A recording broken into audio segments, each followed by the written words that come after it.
vocês o seminário de linguagem simples, quebra de barreiras da comunicação e entenda como a linguagem simples e como podemos aplicar ela, né? Então, vou começar aqui a a apresentação para vocês. Vou estar na outra aba aqui apresentando os slides, então qualquer coisa, se precisarem, falem aí, gritem no chat, ou no chat não, né, mas tipo, gritem por voz, que eu vou estar aqui para responder. Ok, vamos começar um pouco sobre essa nossa apresentação, né? O primeiro ponto que eu quero falar, antes de dizer o que é necessariamente a linguagem simples, vamos abordar a situação no contexto em que estamos inseridos, né? Onde ela está sendo inserida. A primeiro desse ponto é a alfabetização no Brasil. De acordo com os dados do TCE, o Brasil ele possui não apenas 16 milhões de analfabetos, como 38 milhões de analfabetos funcionais.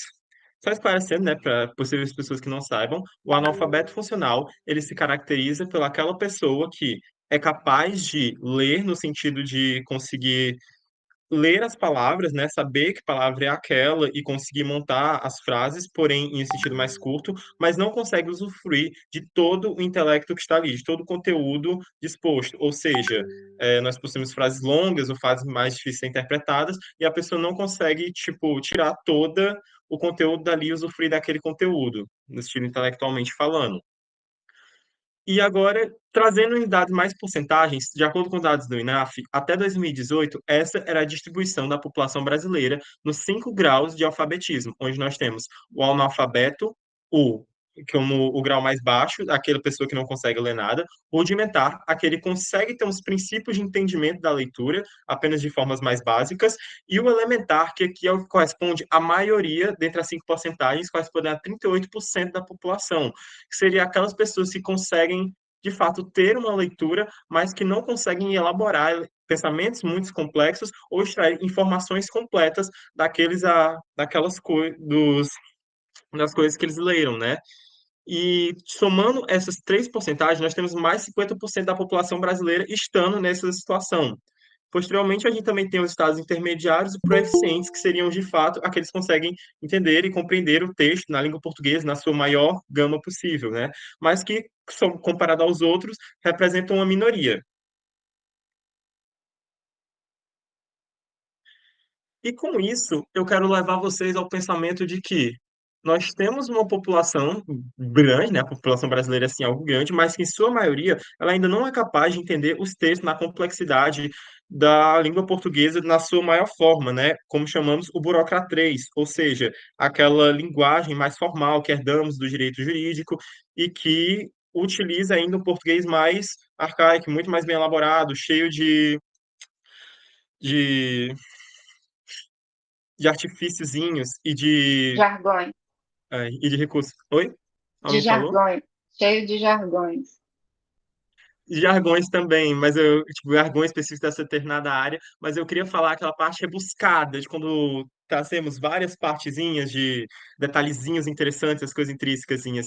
E essa é a parte do português que dificulta muito essa comunicação com a população, porque como nós vimos, nós temos uma população que não utiliza dessa linguagem no seu dia a dia, né? Inclusive a maioria não, né?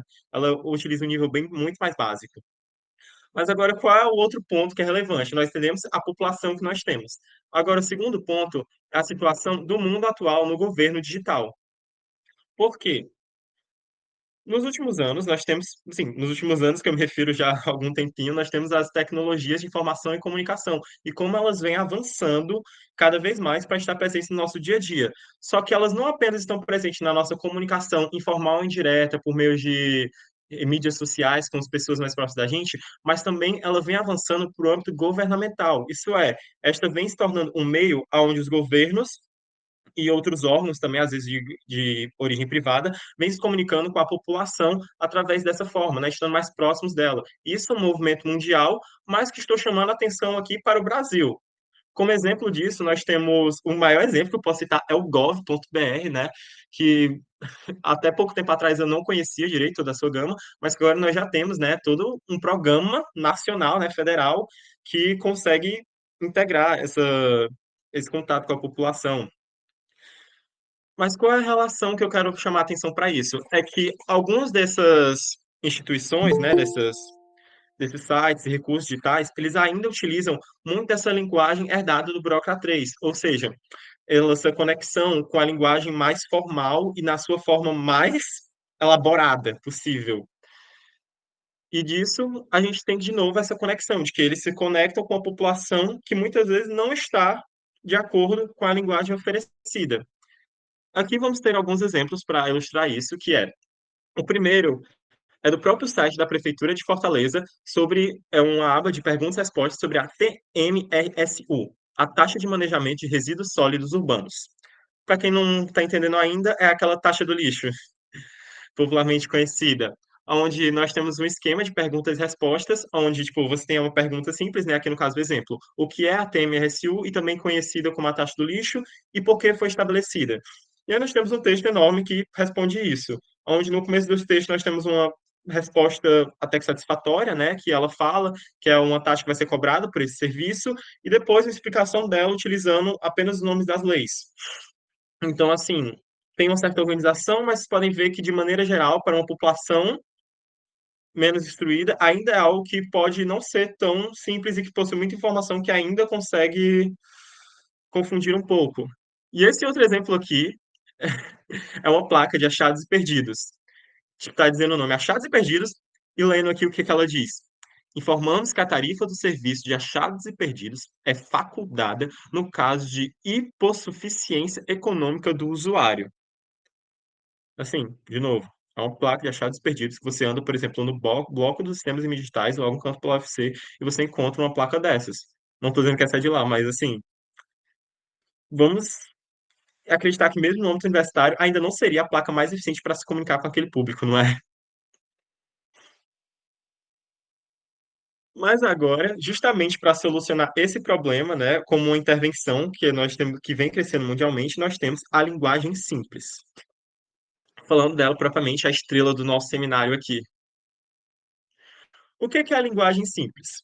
Bom, a linguagem simples, ela é tanto um movimento social quanto uma ferramenta de comunicação. Por quê? Como movimento social, ela prega que as informações que nos rodeiam no nosso dia a dia, que são aquelas que nos orientam para nós tomar decisões, elas devem ser acessíveis a todos. Ou seja, as informações cotidianas devem estar acessíveis tanto àqueles com menor letramento até aquele com os de maior nível, de maneira que todos possam usufruir dela, entender, ter acesso a ela não apenas de maneira física, mas de maneira intelectual, sendo capaz de compreender toda a informação que está sendo transmitida e, a partir dessa informação, eu possa tomar decisões racionais do que eu quero para mim, tendo base no que foi exposto. E, como uma técnica de comunicação, ela apresenta um conjunto de diretrizes que podem ser utilizadas para simplificar a comunicação e a facilitação dos textos. Dessa maneira, eu preciso dizer que linguagem simples, ela é, em primeiro ponto, diretrizes. Diretrizes, não regras, né? Mas o que eu quero dizer aqui com diretrizes é que a linguagem simples, ela possui uma organização de passos e de instruções que podem ser utilizados para conseguir alcançá-lo. Ou seja, ela não é algo desregrado, não é algo solto. Ela possui realmente uma organização, uma estrutura e uma metodologia que pode ser aplicada para conseguir ser alcançar a ela. Segundo, ela é acessibilidade, porque ela consegue conectar, né, tipo, os mais diversos âmbitos das pessoas e pensar naquelas que estão sendo excluídas. Então, assim, ela é acessibilidade e ela é mundial. A linguagem simples, ela está presente no mundo todo. Eu estou falando muito do termo linguagem simples, mas esse é um movimento que vem mundialmente, que vem nascendo de outras partes do mundo, onde ela é conhecida como a plain language, né, o seu termo em inglês. Mas ela também se apresenta diversos outros termos, como, por exemplo, em espanhol, ela é a linguagem clara, ou no português de Portugal, a linguagem clara. Aqui no Brasil, nós ficamos conhecidos como a linguagem simples, devido a uma questão cultural, onde o termo linguagem clara, o termo claro, acabava recebendo uma conotação negativa associada ao termo escuro, e aí por isso ela acabou não se popularizando tanto. E também é conhecido como a linguagem cidadã, mas esse termo é muito mais próximo da área jurídica e da parte governamental do que propriamente da população em geral. E é um termo interessante de falar porque no inglês existe o termo linguagem simples, né, que seria a plain language, mas também existe a easy to read language, ou seja, a linguagem fácil de ler.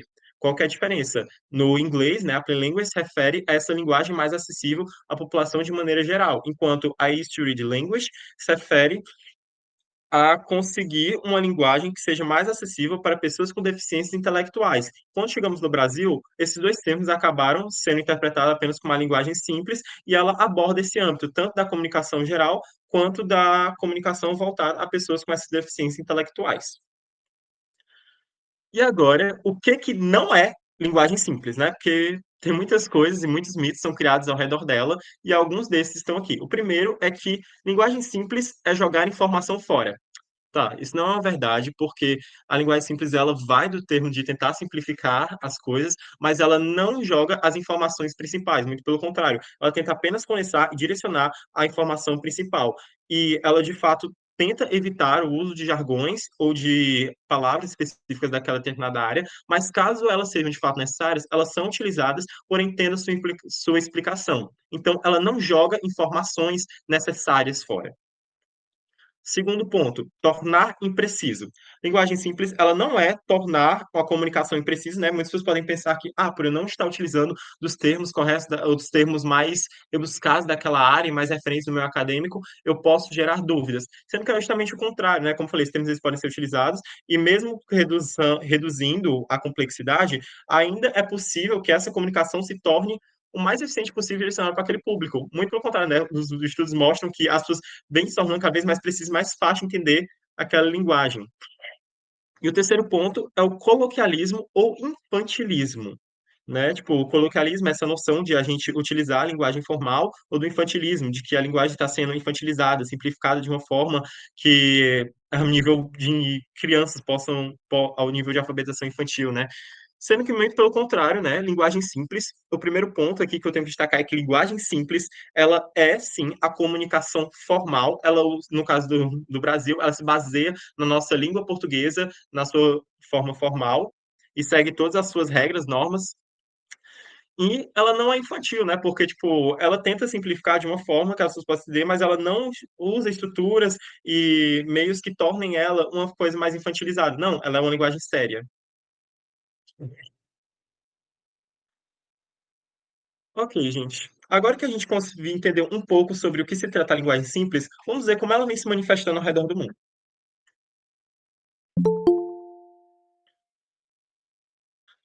O primeiro exemplo que eu trago aqui para vocês é o Federal Plain Language Guinness, um guia de linguagem simples, né, criado pela The Plain Language Association and Information Network, cuja sigla é PLAN. Pois é, né? Achei genial, inclusive. O que acontece? Essa é uma organização mundial que ela tem o seu guia com as suas diretrizes e toda a decorrência de como podemos aplicar a linguagem simples. Um outro exemplo que posso citar aqui é o Read the Language Claro, que aqui está voltado mais ao espanhol, que seria um guia de documentos para se alcançar a linguagem simples. Alguns outros exemplos que podemos citar sobre eles são ainda a Clarity International, Center of Plain Language, a, a Plain Language Clumping, Plain Language Commission, a Plain English Foundation, a Simplification Center e a Simplification Center, como iniciativas internacionais de se alcançar a linguagem simples, né, de movimentos que vêm se lançando pelo mundo. Mas trazendo ao âmbito do Brasil. No Brasil, a linguagem simples ela já vem tendo seu movimento ao redor aqui, que nós estamos vivenciando ela. E ela está presente, inclusive, no nosso Gov, né? Nosso querido gov.br, ela possui iniciativas de linguagem simples e um aba voltado a ela. E não só isso, como você lendo o próprio site do Gov, você pode encontrar iniciativas lá e de uma estrutura que se assemelha bastante à noção da linguagem simples.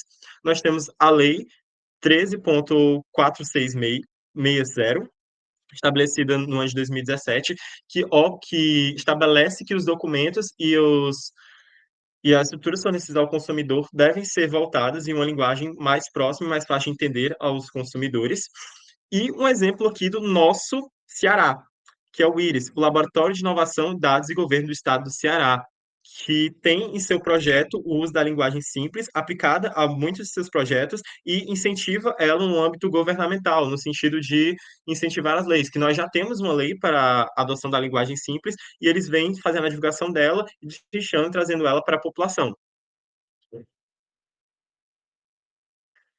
Esse aqui é o exemplo da aba do Gov, que ele possui de linguagem simples para explicar às pessoas, né, tipo, que queiram entender um pouco melhor sobre ela.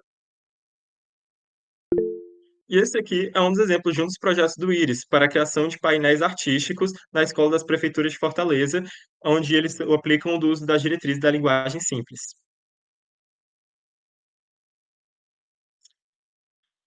Agora, vamos interligar um pouco e falar sobre a linguagem simples, o design da informação e o design inclusivo. Primeiro, o que seriam esses conceitos, né? Tipo, falando aqui para as pessoas que ainda não conhecem, trazendo a noção do design da informação, ele estaria relacionado com o design que foca em transmitir a informação para a maior quantidade de pessoas possíveis, né, usuários possíveis.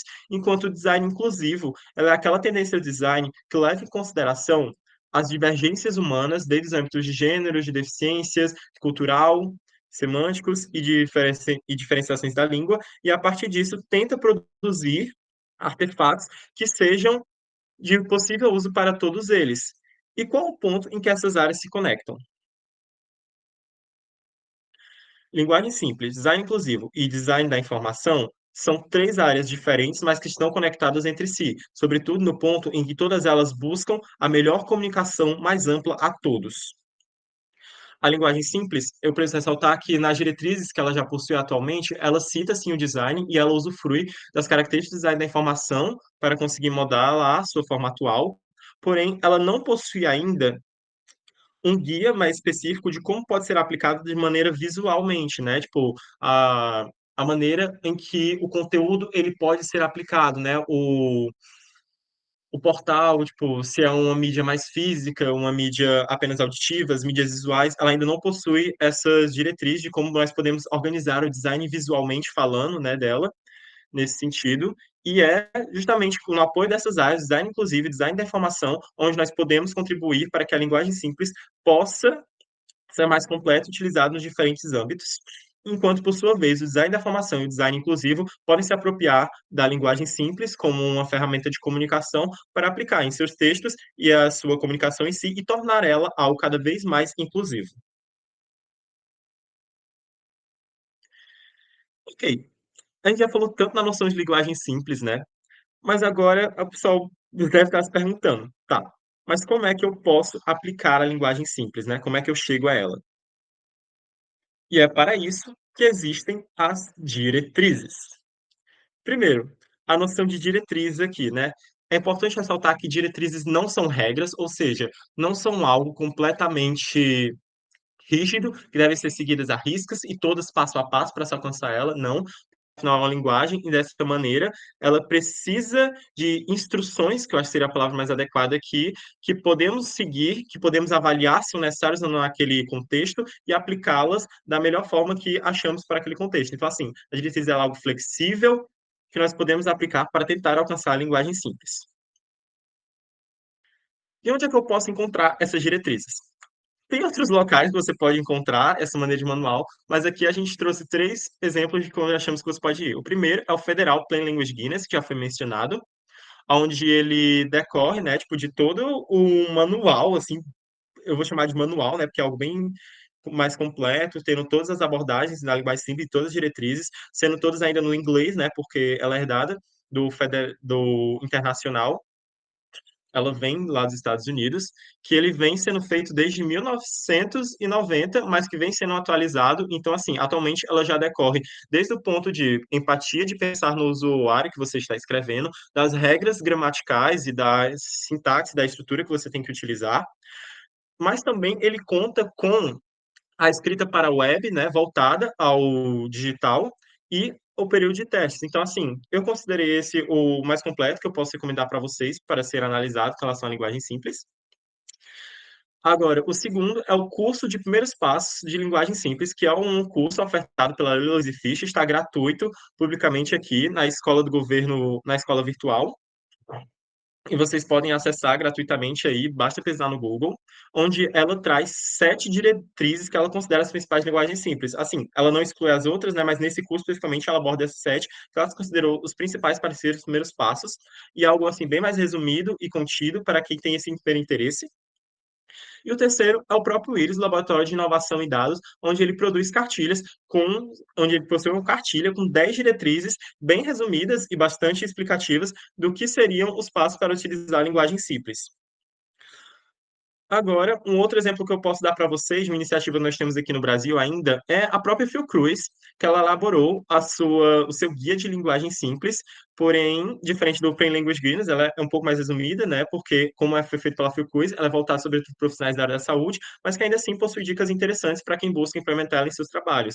Porém, ela não chega nas etapas de como ser escrito para a web e da etapa de testes. Ela é muito mais voltada a pensar no público e a estrutura que a gente utiliza. Mas também, por ser algo já feito no português, acho que se torna algo um pouco mais próximo da nossa realidade. Então, é o que vale a pena conferir quem tem um maior interesse sobre esse assunto. Agora, quais são estas 7 diretrizes que a gente tanto fala, né? As estrelas. Aqui nesse seminário, nós decidimos abordar apenas as 7 diretrizes que foram as eleitas pela Eloise Fischer no seu mini curso. Por motivo de que, bom, é um seminário, não temos oficina e nosso objetivo é muito mais introdutório. De onde surgiram essas diretrizes? Cada uma delas surge em uma determinada área, e que são as 3 áreas principais onde nós temos ela. A primeira é a ética, de onde surge a empatia. Depois, nós temos o design da informação, já mencionado, onde ele subdivide aqui a parte da estrutura e do texto, onde nós vamos ter a parte da estrutura e hierarquia, e do texto, vamos ter 2 diretrizes para as palavras, mais 2 para as frases, e por fim, a avaliação, que nos dá a diretriz de diagnóstico. Destrinchando um pouco mais o que elas significam. A diretriz da empatia. Empatia, no seu contexto geral, tendo que falando novamente, né? A noção de empatia é aquela noção de você se pôr no lugar da outra pessoa, conseguir compreender as necessidades dela. E ela é extremamente fundamental para quando você for falar em linguagem simples ou utilizar dela, porque é aquela coisa, né? Como é que eu posso fazer algo para alguém se eu não souber as necessidades daquela pessoa? Então a empatia, ela começa a ser a base para que a gente possa de fato pensar e tentar tornar algo acessível. Sendo assim, essa é a diretriz base, né, que nós temos que sempre pensar na pessoa que for utilizar ela. A segunda diretriz que eu trago aqui é a parte da hierarquia. A hierarquia, na linguagem simples, a gente adota um modelo de pirâmide invertida, no qual as informações mais importantes do texto estão na parte superior e as partes mais menos necessárias estão na parte inferior do texto, né, lá no pro finalzinho. E a gente adota esse modelo da pirâmide invertida, com as formas mais relevantes, como o título e o que precisa estar dito lá no começo, depois vai afunilando. E é uma linguagem muito comum, né, esse formato da ideia do jornalismo. E aqui eu trago para vocês um exemplo focado na hierarquia da informação, por favor. Notem que o foco aqui é a hierarquia da informação, então relevem os outros aspectos do exemplo, tá bom? Que o foco é a hierarquia. Esse aqui eu vi quando eu estava num feriado de Páscoa, em um posto, em um posto de gasolina no interior. Enquanto o veículo estava sendo abastecido, eu vi esse panfletinho aqui, no verde, no caso estava impresso em preto e branco lá no posto. Eu achei um pouco estranho, né? Porque nele dizia a informação aqui principal. Lei 13.455/17. E falava, pagamento com cartão ou dinheiro. Tá. Inicialmente, quando eu li isso, eu pensei, ok, isso quer dizer que o posto ele tem uma lei, né? Uma lei que regulamenta que o pagamento do posto pode ser feito por cartão ou dinheiro. Ok. Agora, lendo um pouco mais, nós temos esse textozinho aqui, que ele fala: fica autorizada a diferenciação do preço de bens e serviços oferecidos ao público em função do prazo ou do instrumento de pagamento utilizado. Então, assim, só lembrando de novo, o contexto onde isso estava. Era um posto de gasolina em uma cidade do interior do Ceará. E ele tinha esse textozinho aqui que falava isso. E foi aí que eu consegui entender que, quer dizer que se eu pagar no cartão, ele pode cobrar mais caro, porque o cartão ele coloca aquela taxazinha a mais. Então é isso. Não sabia que isso era uma lei. Então, quando eu estava fazendo por esse seminário, eu acabei lembrando dessa placa e fui pesquisar um pouco sobre a lei. Eu achei esse outro modelo que, de novo, é onde, focando na ideia da hierarquia da informação, ela possui uma apresentação melhor de como isso poderia ser chamado. Nele, eu vou lendo aqui para vocês, diz: agora é lei. Lei autoriza a diferenciação do preço para compras e dinheiro em cartão. Pronto, gente. Tá a informação principal. E se eu ainda quiser, ainda tem as informaçõezinhas mais estriciadas embaixo na forma de item. Mas assim, só com essa rápida olhada aqui, eu já entendi o que se tratava e eu já entendi. Se eu pagar aqui no cartão, esse post vai me cobrar mais caro. Pois é, enfim, né? Eu espero ter dado para entender um pouco essa noção da hierarquia da informação. Agora, eu trago as diretrizes número 3 e 4, que todas as duas são colocadas na noção da palavra, nas palavras. Uma é a palavra conhecida e outra a palavra concreta. Palavra conhecida, ela é sobre você ter você conseguir utilizar palavras que sejam, sejam conhecidas, né, que sejam de conhecimento público daquele âmbito de pessoas a quem você quer destinar. É aquela coisa, né? Se eu estou destinando uma palavra, tipo, somente a um curso onde com pessoas universitárias daquela área, tudo bem utilizar determinados jargões e coisas específicas dali. Mas a partir do momento que esse texto, esse artigo deve rodar para a população e deve ser utilizado como algo que vai informar a grande parte da população, usar de palavras restritas àquele âmbito acadêmico, acaba sendo algo que exclui a atenção da população. Então, assim, usar palavras que, de maneira geral, sejam conhecidas a todos e que, caso realmente você precise utilizar, tente explicar elas para que as pessoas possam conseguir ter o melhor entendimento. E o segundo conceito aqui é o de palavra concreta.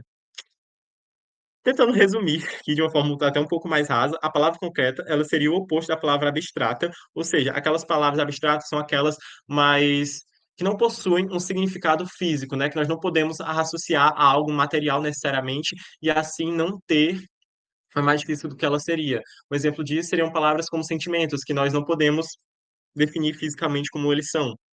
Mas a palavra concreta, para além disso, ela também leva em consideração o uso de nominalizações, evitar o uso delas, no caso. Nominalização, para quem não sabe, seria transformar verbos em substantivos. Por exemplo, se eu falo comprar, eu poderia dizer eu devo ter a compra, realizar a compra.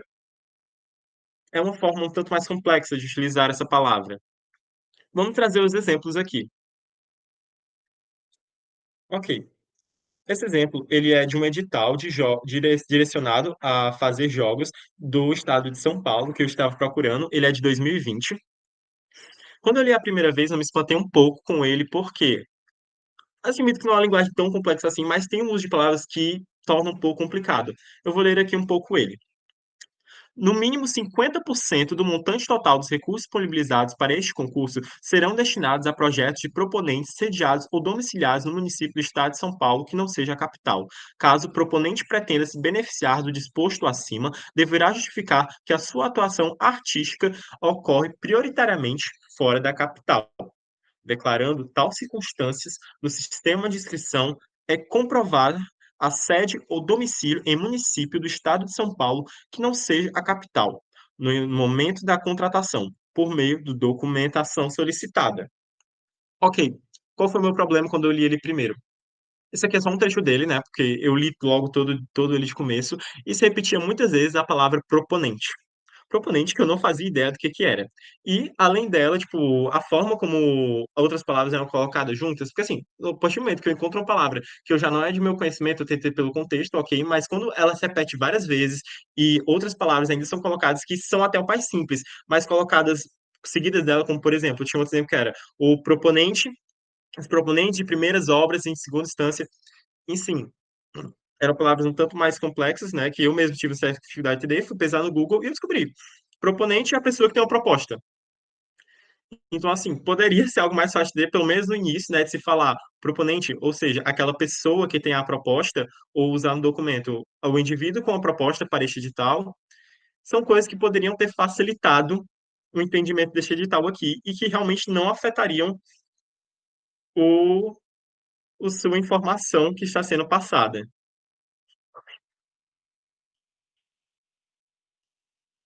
E agora, as diretrizes números 5 e 6, que é usar as frases curtas e frase na ordem direta. A noção de frase curta, ela possui um parâmetro de que as frases curtas na nossa língua portuguesa, elas têm em média 20 a 25 palavras no máximo, porém, assim, elas de fato, tipo, a ideia é que elas realmente facilitem a compreensão de texto, afinal, você lê um texto arquivado por frasezinhas, de maneiras assim, a gente vai conseguir ter essa noção de que elas consigam ser mais fáceis. Porém, não é por curta que é a mais fácil em todos os casos. Então, assim, não há uma regra que tem que ser 20 a 25 palavras, mas que isso é só uma boa prática que pode ser avaliada se o caso funciona ou não. E a segunda é a noção da frase na ordem direta. Frase na ordem direta é aquela que é composta pela estrutura do sujeito, o verbo e o complemento. Ou seja, o sujeito, quem faz a ação, o verbo, a ação que ele realizou, e o complemento, as demais informações. Trazendo um exemplo aqui para vocês, nós temos a seção, um documento do governo do Amazonas que fala sobre um sorteio que haveria para cargos. Pois é, para cargos públicos. E aí ele está aqui composto. Gente, se vocês puderem dar uma olhada nessa imagem, podem responder mentalmente, não precisa abrir o chat, mas olhando aqui de cabeça, quantas frases vocês imaginam que tem aqui? Bom, se vocês conseguiram ver, bem aqui tem um pontinho. Então, tem duas frases. Em toda essa extensão aqui, nós temos duas frases. Pois é, 70% do conteúdo é apenas uma frase. Então, assim, eu não vou ler ele aqui porque eu tenho uma. Depois eu vou dar o exemplo aqui para vocês verem melhor. Mas, enfim, a questão é apresentar que ele possui, sim, uma estrutura muito longa e que pode dificultar a leitura. Então, em uma outra fonte que nós, como eu falei anteriormente, a linguagem simples aqui, ela não é utilizada apenas para simplificação do texto, para que a pessoa consiga entender o que está sendo escrito, mas também como um recurso de acessibilidade para pessoas com deficiências intelectuais. E esse formato de um parágrafo muito longo, ele é um formato um tanto desafiador justamente para essas pessoas.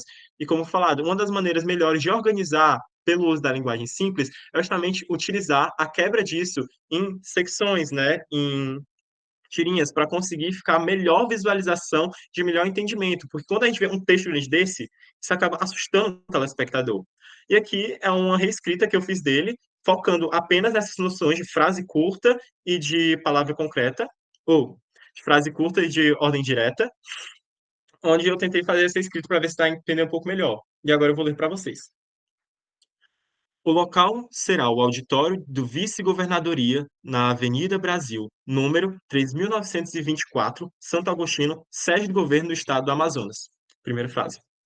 Serão sorteados 3 membros titulares dentre os profissionais abaixo. Segundo, terceiro, né, agora.